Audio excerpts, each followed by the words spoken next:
How was Roman glass made? Have you ever wondered how the beautiful glass objects from ancient Rome were created? The art of Roman glassmaking was a fascinating blend of skill, heat, and creativity. Let's take a closer look at the process that brought these stunning pieces to life.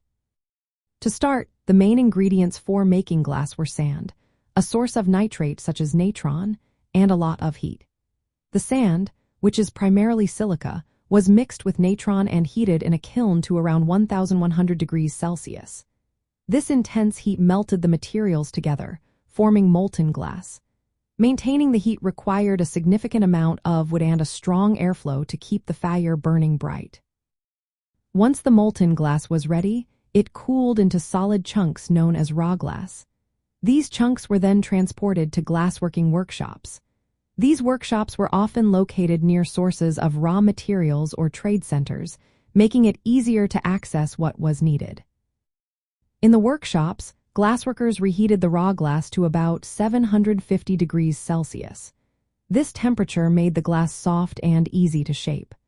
The reheating could take place in simple furnaces or even in adapted bread ovens, making the process quite versatile. Roman glassmakers developed several techniques to shape the glass. One of the most revolutionary methods was glassblowing, which emerged in the 1st century of the Common Era. A glassblower would gather molten glass on the end of a blowpipe and blow air into it, creating a bubble. This bubble could then be shaped by hand or pressed into molds. Molds were often made of clay or metal and could be designed in multiple pieces to create detailed patterns.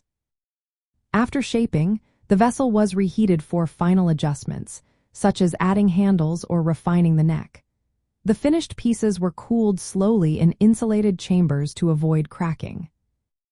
Another method used was casting, particularly for flat glass like window panes. In this technique, molten glass was poured onto flat surfaces and rolled or pressed into shape. While this method was less common for vessels, it was popular for architectural glass. Roman glassmakers also mastered the art of coloring glass. By adding metallic oxides to the molten glass, they could create a variety of colors. For instance, cobalt or copper oxides produced blue glass, iron gave a green tint, and manganese could create yellowish or purple hues. This ability to produce colorful glass allowed for a wide range of decorative items and luxury goods. The production of raw glass typically happened in one location, while the shaping of finished vessels occurred in another.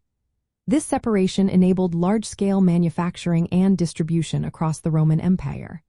As a result, glass became widely available for everyday use, trade, and even religious purposes. Some luxury glass items were so exquisite that they rivaled precious metals in value. In summary, Roman glass was crafted by melting sand and nitrate at high temperatures to create raw glass. This glass was then reheated and shaped using techniques like blowing, molding, or casting. The addition of metallic oxides allowed for a vibrant array of colors, supporting a thriving industry that produced both common items and luxurious goods throughout the empire.